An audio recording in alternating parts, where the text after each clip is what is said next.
Budget 2026 के 5 important point जो आपको पता होने चाहिए।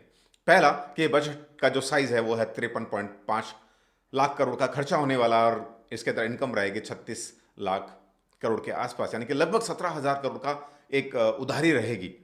और उसके चलते पीएसबी यानी कि पब्लिक सेक्टर बैंक जो होंगे उन पर प्रेशर आ सकता है। लेकिन अच्छी बात यह है कि खर्चा 12 लाख करोड़ रुपया इंफ्रास्ट्रक्चर के ऊपर खर्च होगा, जिससे इकोनॉमी को ग्रोथ मिलेगी। दूसरा, डेटा सेंटर्स को 2047 तक टैक्स ब्रेक दिया गया है, टैक्स हॉलिडे दिया गया है, और उसी के चलते डेटा सेंटर के जो स्टॉक्स हैं लाइक अनंतराज या नेटवेब, इस तरह के स्टॉक्स अच्छी खासी तेजी दिखा चुके हैं।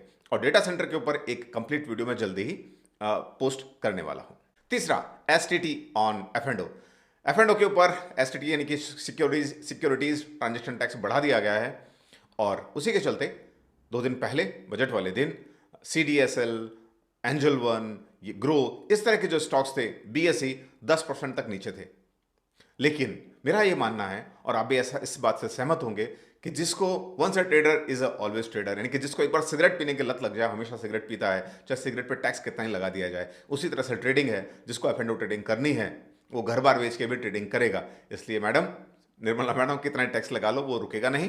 हालांकि सरकार का इंटेंट अच्छा है, और शॉर्ट टर्म में इसकी वजह से ऐसे स्टॉक्स को नुकसान भी हुआ है, लेकिन लॉन्ग टर्म में अच्छा ही करने वाले हैं। चौथा सेक्टर है ईएमएस यानी कि इलेक्ट्रिकल मैन्युफैक्चरिंग सेक्टर, जिसके अंदर सब्सिडी पहले 22,000 करोड़ थी, वो बढ़ा करके 40,000 करोड़ की कर दी गई है।